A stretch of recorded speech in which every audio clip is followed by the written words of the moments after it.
¿Te pasó alguna vez? Llegas a tu lugar de siempre, armas la carnada que te funcionó toda la vida, pero el pique no aparece. Nada. Como si los peces se hubieran borrado del mapa. Mientras tanto, el que tenés al lado saca uno tras otro. ¿Qué está pasando? Hoy vamos a hablar del error más grande y el menos obvio que comete el 90% de los pescadores al mezclar esencias y atrayentes. Es ese pecado capital que transforma tu carnada ideal en veneno para los peces.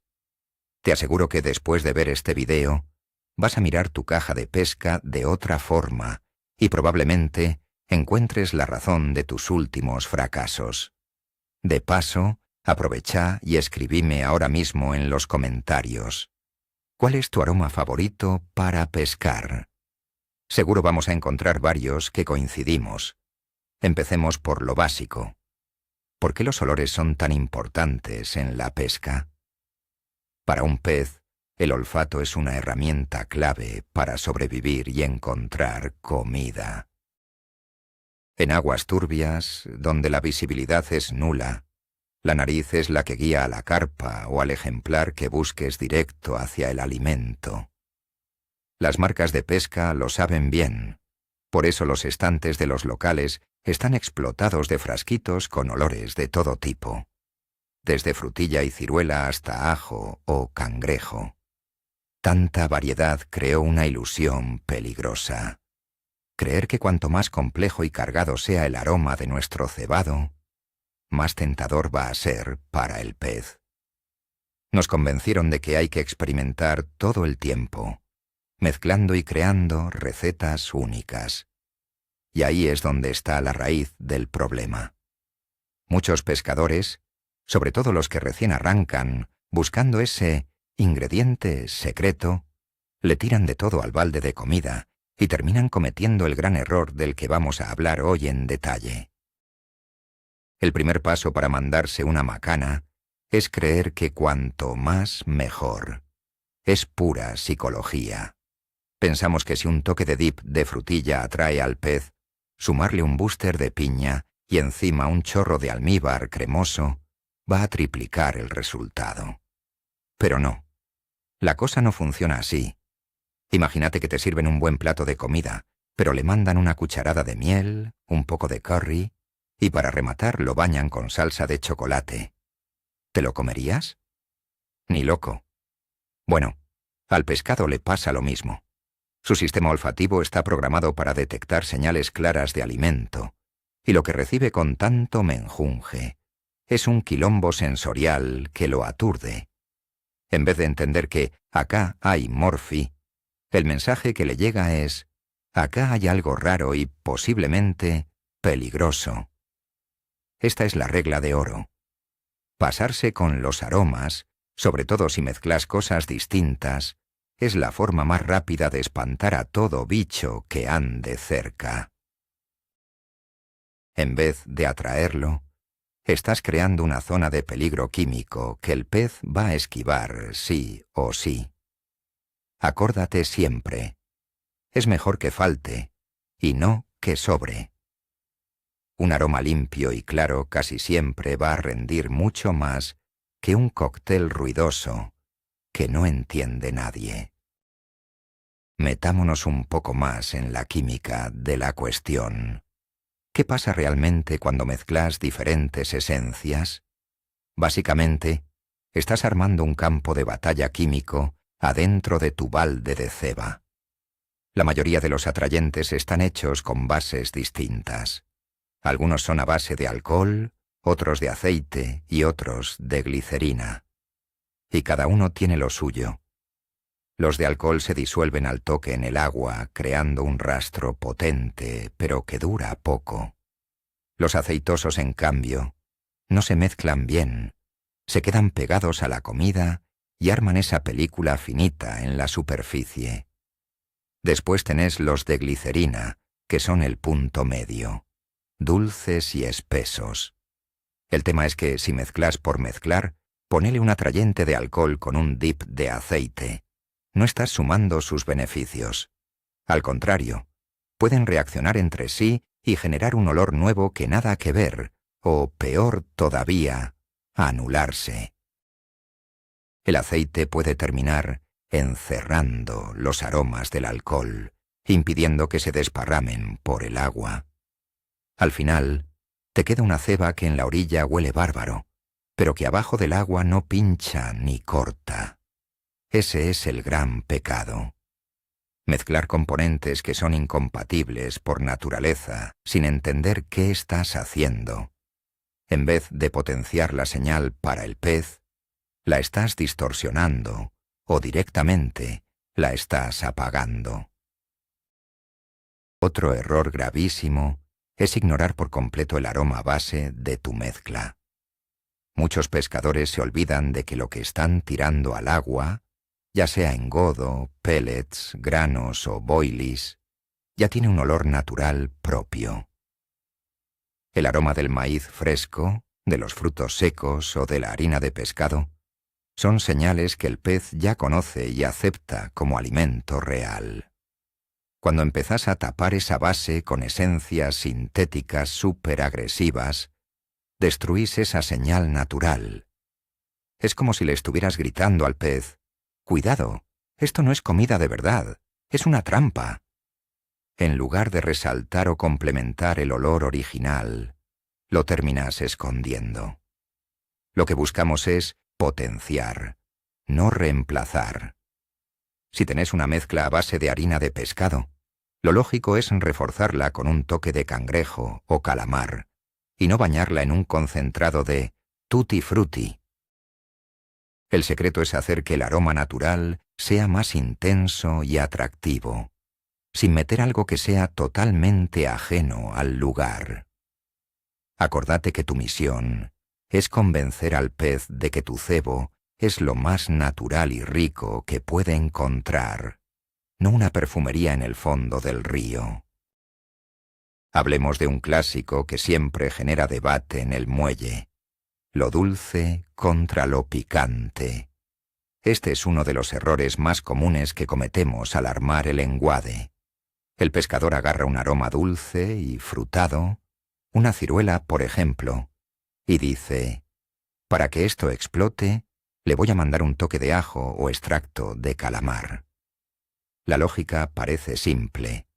Si al pez le gusta una cosa y le gusta la otra, con las dos juntas se va a volver loco. Pero la realidad es que es un desastre total.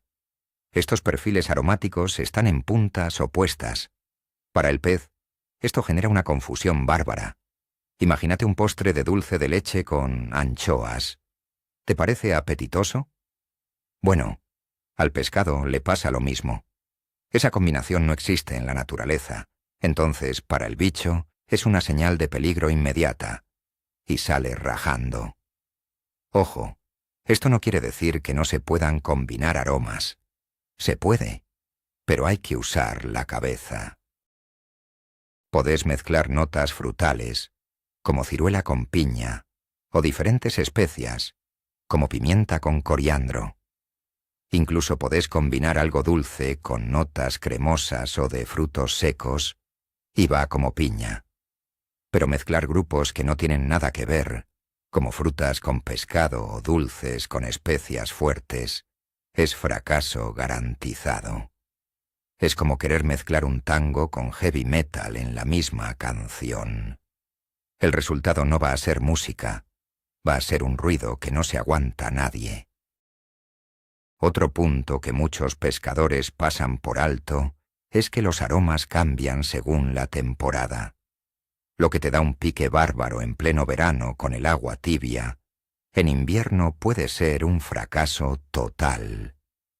En los meses de calor, cuando el agua está templada, el metabolismo del pez está a 1000 y necesita mucha energía. Ahí es cuando mandan los olores dulces y frutales, bien cargados de carbohidratos. Frutilla, banana, ciruela o el clásico tutti frutti son fija para el agua caliente. Pero cuando el agua se enfría, la cosa cambia por completo. El metabolismo del pez se achancha y empieza a buscar comida más nutritiva, con más proteína. En esta época, Lo que mejor rinde son las especias y los aromas a pescado o carne, pimienta, ajo, krill, calamar o hígado. El error fatal acá es querer mezclar los dos mundos. Por ejemplo, meterle un chorrito de frutilla a una base de especias en invierno para endulzar. En el agua fría, ese olor dulce suena totalmente artificial y fuera de lugar. Lo único que hace es confundir al pez. Si el bicho está buscando proteína y siente ese rastro dulce, se va a poner alerta y no va a comer. Por eso, adapta siempre tu estrategia a la época del año y a la temperatura del agua. No pierdas tiempo buscando un cóctel mágico que sirva para todo el año, porque sencillamente no existe. A veces nos olvidamos de que cada lugar tiene su propio perfume. No es lo mismo el olor de un lago de turba que el de un río con fondo de arena o una laguna llena de barro. Ese aroma natural es el hábitat de los peces. Lo conocen de memoria y no les asusta. El tema es que, cuando tiramos nuestra carnada, su olor se mezcla con el del agua, y ahí es donde muchos le pifiamos. Si usas una fragancia demasiado química o artificial, va a resaltar como un lunar. Va a gritar que es algo falso. Por ejemplo, en una laguna con mucho sedimento, un toque de lombriz o de bichitos va a parecer lo más normal del mundo. Pero un olor fuerte a ananá sintético puede hacer que el pez desconfíe al toque. El error está en querer tapar el olor del agua con un atrayente potente. En vez de eso, busca que tu aroma se integre al ambiente, que se destaque apenas un poquito, como si fuera una presa fácil que anda por ahí. Antes de preparar el engodo, tómate un segundo. Olé el agua, sentí el olor de la tierra en la orilla. Trata de entender cómo respira ese lugar y busca un aroma que acompañe el entorno en vez de chocar con él. Hablemos de la saturación sensorial, pero desde el punto de vista del pez. Ya lo comentamos antes, pero es fundamental entender el mecanismo. La nariz de un pez es un laboratorio químico de una precisión increíble. Captan partículas minúsculas a muchísima distancia, y así es como encuentran comida o escapan del peligro. Ahora imagínate que tiras en el cebadero a un cóctel concentrado de esencias superpotentes. Para el pez, eso es como si le explotara una granada de estruendo al lado de la oreja. No es que el olor sea fuerte, es que lo aturde. Le genera un shock, una reacción de pánico. En vez de acercarse tranquilo a ver qué es eso que huele tan bien, el pez sale disparado para el otro lado, huyendo de ese estallido químico. No puede procesar la señal porque es artificial y demasiado invasiva.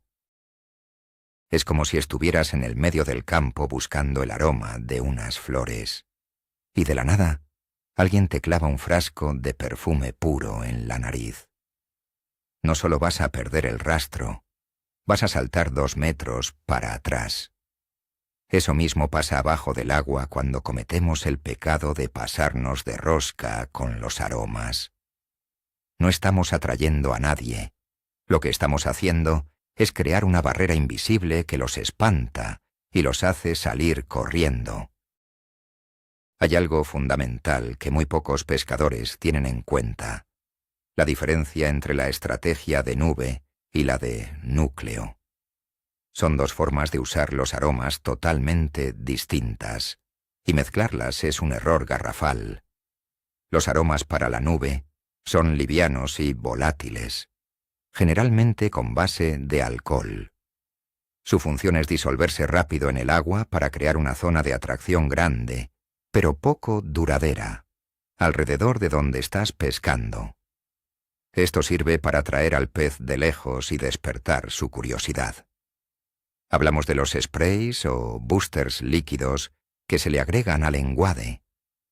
Por otro lado, los aromas de núcleo Son más espesos y resistentes. Suelen ser a base de aceite o glicerina. Estos están hechos para aguantar en la carnada o en el fondo por mucho más tiempo. El objetivo acá es retener al pez en el lugar, dándole una señal de comida concentrada justo donde está el anzuelo. El ejemplo más claro son los dips viscosos. El pecado es confundirlos.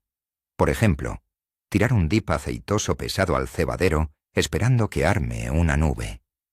Lo único que vas a lograr es que se pegoteen las partículas y caigan al fondo como un plomo, sin dispersarse. O al revés, ponerle un spray liviano a la carnada, que a los 2 minutos bajo el agua ya no tiene olor a nada. Hay que tenerlo claro. Una cosa es para atraer de lejos y otra para retener en el punto. Si mezclas estas estrategias, terminas con un plan a medias que no cumple ninguna de las dos funciones de manera eficiente. Vamos a desmitificar una creencia muy común, el famoso mito del supermix secreto. Muchos pescadores están convencidos de que existe una mezcla mágica de 5, 7 o hasta 10 aromas que vuelve locos a los peces. Se pasan años y gastan un montón de guita mezclando todo lo que encuentran en las estanterías, buscando ese santo grial. Pero la realidad es que ese mix no existe. Cuanto más compleja sea tu mezcla, menos predecible va a ser el resultado. Es imposible saber cuál de esos 10 componentes funcionó y cuál, por el contrario, terminó arruinando la jornada. Además, como ya vimos, a mayor cantidad de ingredientes, más chances hay de que choquen entre sí y se anulen. La pesca no es alquimia, es ciencia y observación. En vez de armar cócteles imposibles, lo más efectivo es trabajar con uno o, como mucho, 2 aromas que ya sepas que rinden. Eso te permite entender exactamente a qué está respondiendo el pez hoy. Si no hay pique, cambias un aroma por otro y podés medir el resultado claramente. Pero con 10 olores juntos, estás totalmente a ciegas. La clave para tener resultados constantes es la simplicidad y la claridad. No andar persiguiendo un supermix que, la verdad, no existe. Repasemos un poco la parte técnica y veamos en detalle qué hay detrás de las esencias. Entender esto es fundamental para no meter la pata. Básicamente, tenemos 3 pilares: el alcohol, la glicerina y el aceite. Primero, las bases alcohólicas. Su mayor ventaja es que se disuelven bárbaro en agua, sin importar la temperatura. Crean una nube de aroma rápida y bien amplia. La contra, se lavan igual de rápido. Son ideales para usar en sprays o para meterle al spot mix cuando buscas atraer al pescado desde lejos. Después está la glicerina. Es una sustancia dulce y viscosa que también se disuelve bien, pero más lento que el alcohol. Le da más cuerpo al engodo y aporta ese sabor dulce. Es excelente para la mezcla base o para dipear la carnada. Por último, las bases aceitosas. Como ya sabemos, el aceite y el agua no se mezclan. El aceite envuelve las partículas y hace que el aroma se suelte muy de a poco. En la superficie, te deja esa película finita tan característica. Es la opción ideal para aguas frías o para cebos que necesitan mantener el olor por mucho tiempo. Ahora el pecado capital: mezclarlas en el mismo frasco. Si se te ocurre juntar un aromatizante alcohólico con uno aceitoso, se te va a separar el líquido y el resultado va a ser cualquier cosa. No intentes inventar un dip mezclando bases diferentes. Úsalas por separado y aprovecha cada una para lo que realmente sirve. Casi nadie se pone a pensar en el factor tiempo, pero la realidad es que el aroma de tu ceba no es algo estático. Cambia. Lo que mezclaste en la orilla puede oler totalmente distinto después de 1, 2 o 3 horas, y más todavía cuando ya está bajo el agua. Cuando mezclas varios componentes, el proceso se vuelve algo imposible de controlar. Cada esencia tiene una volatilidad y una resistencia diferente. Las partículas más livianas son las que se evaporan o se lavan primero, y son las que dan esa señal inicial para atraer al pez. Otras, las más pesadas y persistentes, se quedan pegadas al alimento por mucho más tiempo. Al armar un cóctel complejo, lo que creas es una sinfonía que no para de mutar. Capaz que afuera, en el balde, el olor es riquísimo. Pero 1 hora después, cuando las notas frutales más ligeras se van, en el fondo puede quedar un rastro químico amargo o demasiado fuerte. El pez, que se acercó entusiasmado por ese primer aroma agradable, cuando llega al punto de alimentación, se encuentra con un olor que lo termina espantando. Si mezclas demasiadas esencias, perdés el rastro de lo que pasa ahí abajo. En cambio, si usas un solo aroma puro, sabes exactamente cómo se va a comportar con el paso de las horas. Así podés estar tranquilo de que tu ceba no le va a dar ninguna sorpresa desagradable al pez. Otro pecado común que no puedo dejar pasar es ese afán de querer quedar bien con todos.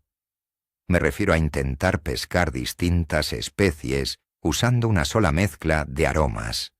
Por ejemplo, el pescador quiere sacar tanto una boga como una carpa.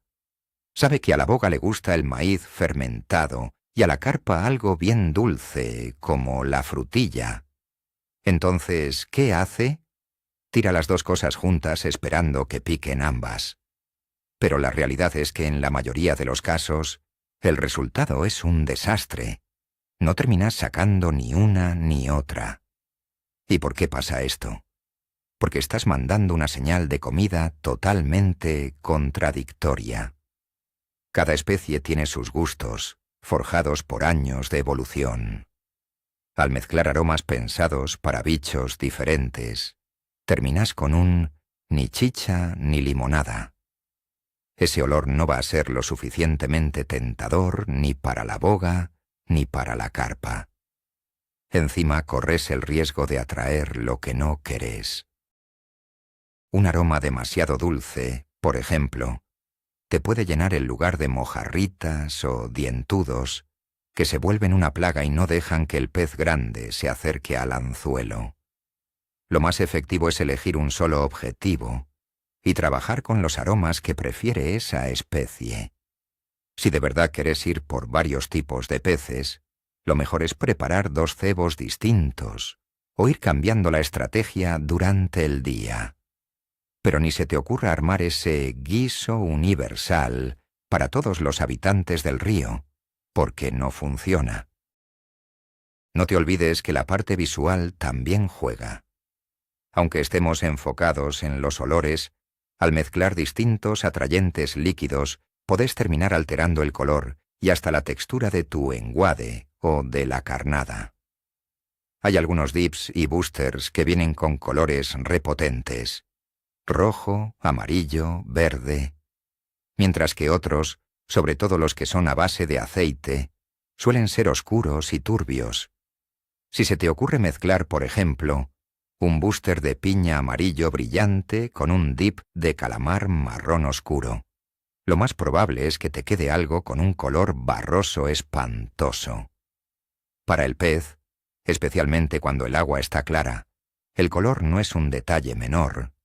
Un pop-up tiene que resaltar bien en el fondo para llamar la atención. Si usas una mezcla de granos naturales, lo ideal es que mantenga su color original. Si la teñís de un tono raro o sucio, podés terminar espantando a los bichos en vez de atraerlos. Además, ojo con los almíbares o jarabes muy espesos, porque te cambian la mecánica de la ceba, la pueden volver demasiado pegajosa o inerte, y eso no siempre es lo que buscamos. Por eso, Cuando prepares tus mezclas, no pienses solo en el aroma. Ten en cuenta cómo se va a ver y cómo va a trabajar tu engaño en el agua. A veces, lo mejor es usar aromatizantes incoloros para no arruinar la finta de la carnada. La temperatura del agua es la que maneja la batuta en este juego de los olores bajo el agua. Dicta cómo se mueven los aromas y, sobre todo, cómo los siente el pez. No darle bola a esto es un error de principiante que te puede arruinar la jornada de pesca. Cuando el agua está caliente, las moléculas están a 1000. El olor viaja lejos y se siente con mucha intensidad. Por eso, en verano, con apenas un toque de atrayente ya estás sobrado.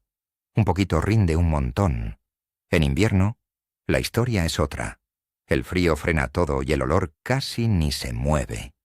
Para que el aroma funcione con bajas temperaturas, necesitas que sea a base de alcohol, que se disuelve bien aunque el agua esté helada. O tenés que ser muy preciso con la concentración. El pecado capital es usar la misma táctica todo el año. Si le mandas un dip aceitoso al agua helada, se va a poner espeso, casi sólido, y no va a largar nada de olor. Y al revés, si en pleno calor usas un atrayente fuerte a base de alcohol con la misma dosis que en primavera, el golpe aromático va a ser tan violento que vas a espantar a todo bicho que ande cerca. Mezclar distintos tipos de esencias solo empeora las cosas, porque haces que el comportamiento del cebo sea totalmente impredecible. Acordate siempre, antes de elegir el aroma y la cantidad, mira bien qué dice el termómetro. Hay algo clave que muchos pescadores pasan por alto: la armonía entre el olor de la carnada y el del cebadero. Capaz te pasas horas armando un enguade perfecto, con un aroma sutil y atractivo. Y después vas y clavas un boilie empapado en un dip refuerte que no tiene nada que ver. ¿Y qué pasa con el pez? El bicho llega atraído por un olor, pero en el medio se encuentra con algo que grita, otra cosa totalmente distinta y artificial. Eso le genera una desconfianza bárbara. Es la típica señal de una trampa.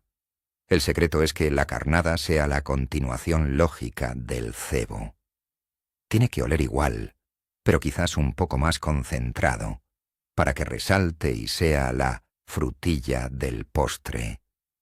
A esto le decimos programa alimenticio. Si mezclas olores, rompes todo el esquema. Le mandás al pez dos señales que chocan, lo confundís y haces que se ponga precavido.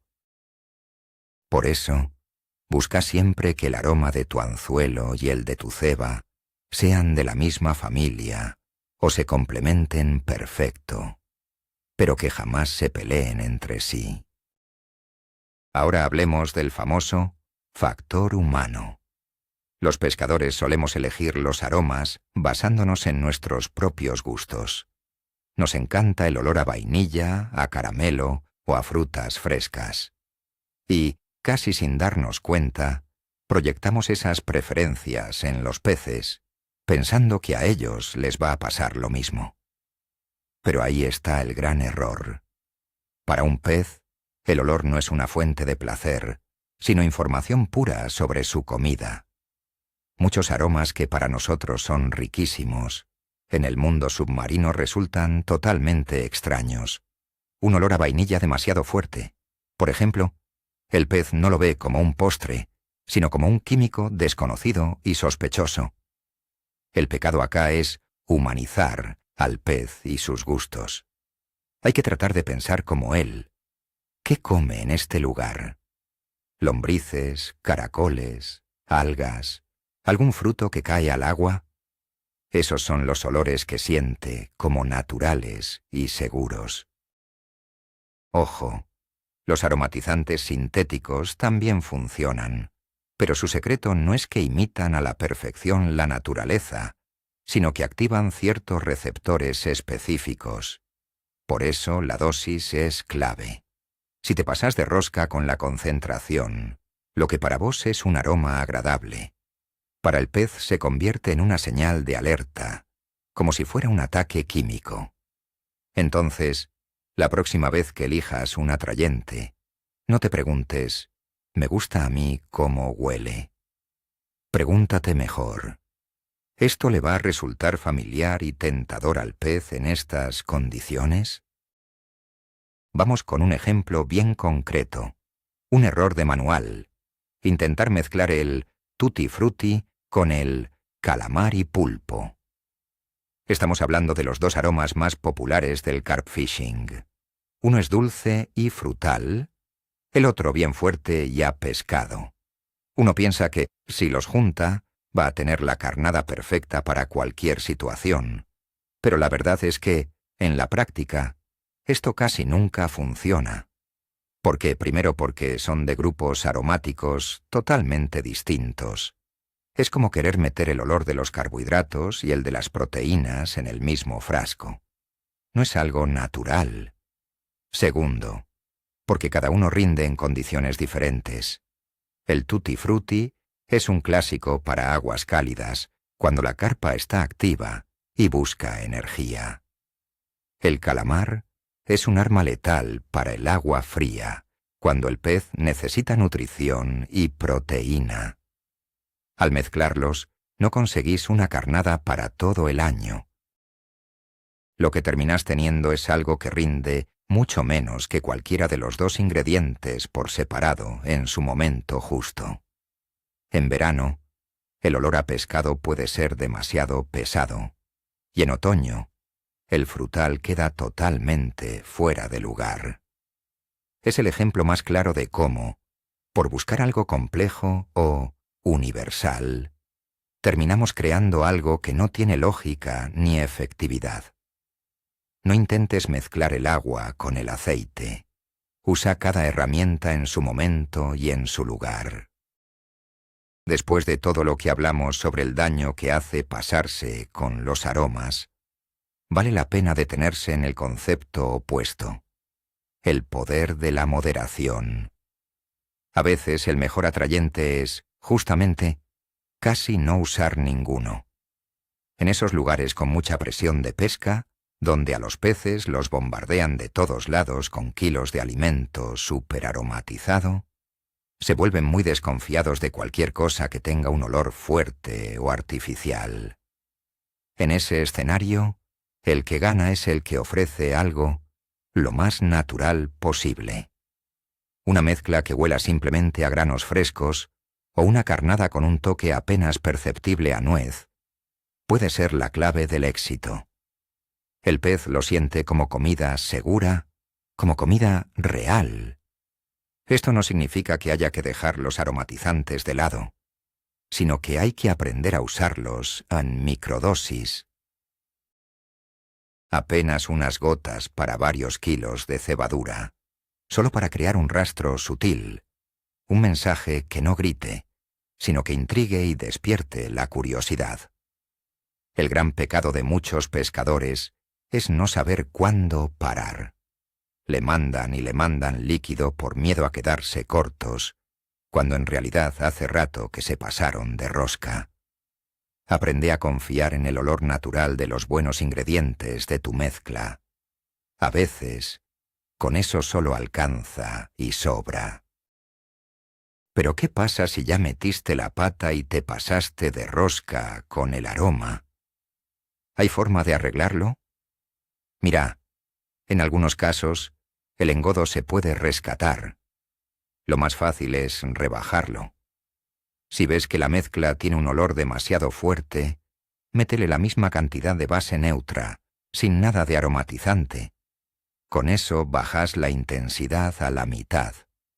Mezcla todo bien y déjalo reposar un ratito para que el aroma se acomode parejo. Si el problema es que se te fue la mano con el atrayente líquido mientras amasabas, probá tirándole algo seco que chupe la humedad. Pan rallado, galletitas molidas o hasta leche en polvo. Estos ingredientes van a absorber el exceso de líquido y olor, equilibrando un poco la cosa. Pero ojo, esto es solo un parche de emergencia.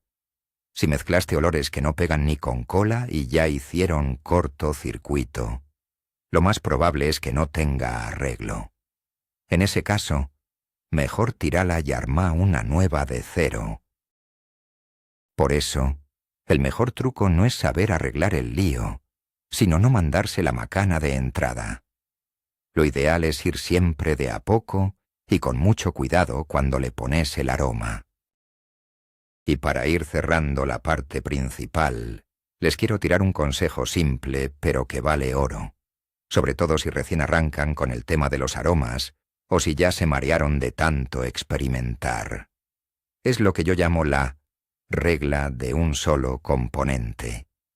Durante toda una temporada, o mejor 2, elijan un solo aroma de calidad, o como mucho 2 que sean bien distintos. Por ejemplo, uno dulce y frutal para el verano, y uno picante o con olor a pescado para el otoño. Y quédense con eso. La idea no es encontrar una mezcla mágica, sino entender a fondo cómo funciona ese aroma en particular. Prueben distintas concentraciones, úsenlo en diferentes ámbitos y vean cómo reacciona el pescado según el clima. Tomen nota de todo. Es la única forma de cazarle la onda a los atractivos. Así van a aprender a manejar las dosis y a saber cuándo conviene usarlo y cuándo no. Recién cuando dominen un componente a la perfección, pueden probar sumando un segundo, sabiendo bien cómo van a interactuar. Si saltan de un frasco a otro y mezclan cualquier cosa, no van a aprender nada. Eso es un caos. El camino del que sabe es dominar las bases. Empiecen por lo simple y van a ver cómo los resultados llegan solos. Bueno, vamos cerrando. Analizamos un montón de cosas, pero todo se resume a una idea muy simple. El error más grave al mezclar esencias no es una combinación puntual, sino mandarle por mandar, sin pensar. Es esa creencia ciega de que, cuanto más complejo y cargado sea, mejor. La posta es que el secreto del éxito está en la armonía, en la moderación y en entender bien el lugar donde estamos pescando. Ya vimos que hay bases que pueden chocar químicamente entre sí. Que mezclar grupos que no van, como frutas con especias, termina dándole al pez una señal de alerta en vez de tentarlo. Y ojo, que a veces el mejor aroma es, justamente, casi nada de aroma. Espero que de ahora en más, cuando vean la estantería de los atrayentes, no vean solo frasquitos con olor, sino un maletín de herramientas para usar con cabeza. Gracias por bancar el video hasta el final. Si les sirvió la data, dejen su like y suscríbanse al canal para no perderse ningún secreto de pesca. Activen la campanita así les llega el aviso de los próximos videos. Y ahora les pregunto, ¿cuál fue la mezcla más rara que probaron alguna vez? ¿Les dio resultado o fue un fracaso total? Cuenten sus historias en los comentarios. Así armamos el debate.